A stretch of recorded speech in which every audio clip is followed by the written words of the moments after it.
Hello, I'm Nikhil, a cloud support engineer here at the AWS office in Bangalore. Today, I'm going to show you how to copy or unload data from Amazon Redshift to an Amazon Simple Storage Service bucket that's in another AWS account. Let's get started. In this demo, we will be focusing on performing cross-account copy and unload operations between Amazon Redshift and an S3 bucket. The S3 bucket uses a customer-managed SSE-KMS encryption. Keep in mind that copy and unload between Amazon Redshift and Amazon S3 can only happen when both the S3 bucket and the Amazon Redshift cluster are in the same AWS region. Cross-region copy or unload is currently not supported. To access an S3 bucket in a different AWS account from Amazon Redshift, we must first set up cross-account access. To do this, create AWS identity and access management roles in each of the AWS accounts and set up trust and policy permissions to allow role chaining. The Amazon Redshift cluster uses an IAM role to interact with other AWS services such as Amazon S3. In our particular use case, because Amazon Redshift and Amazon S3 exist in different AWS accounts, the IAM role that Amazon Redshift cluster uses must have a permission policy. This policy would allow IAM role to assume another IAM role that exists in the AWS account that has the S3 bucket. Let's get started with the demo where we set up each of the key elements required. As a prerequisite, I've already created an S3 bucket in account A that consists of a data file in CSV format. And I've set up an Amazon Redshift provision cluster in account B. First, let's log in to the AWS account that owns the S3 bucket consisting of CSV data. Navigate to the IAM console. From the navigation pane, choose Policies. Choose Create Policy. Switch to the JSON tab and then use the following policy document.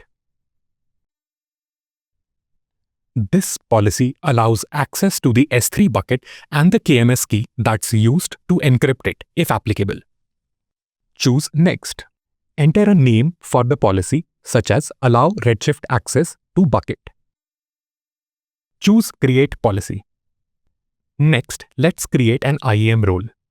From the navigation pane, choose Roles. Choose Create Role.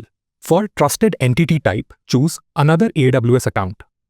Enter the account ID of the Amazon Redshift account. Choose Next. In the filter search box, search for the policy name that you created earlier. Select the policy. Choose Next. Enter a role name of your choice, such as Redshift Access Role. Choose Create Role. After the IAM role is created in Amazon S3 account, let's associate it with the policy that we created earlier. Copy its ARN to be used later in the step. Browse to the KMS key that's used to encrypt the S3 bucket and then edit its key policy. The key policy should include a JSON statement that allows the Amazon Redshift account IAM role principal. Next, save this key policy.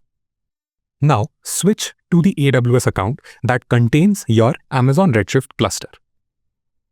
We will now open Amazon Redshift cluster AWS console page, browse to the IAM roles that's associated with the cluster. Next, we will attach an inline IAM policy to this Amazon Redshift cluster role so that it can assume the IAM role that we created earlier in the Amazon S3 account. Here's what the policy statement looks like.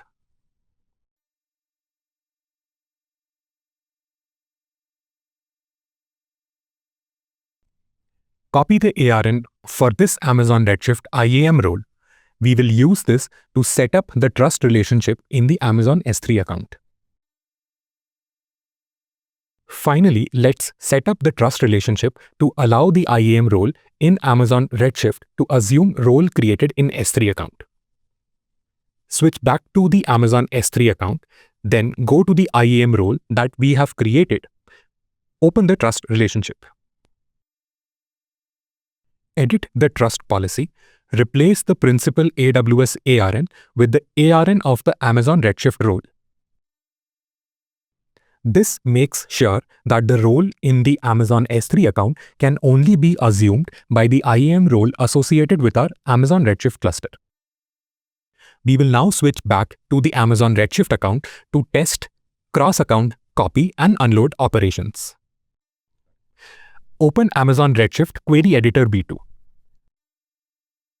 To perform a copy operation, we must first execute a DDL to define the table structure. For the sample data that I'm using, my DDL is the following.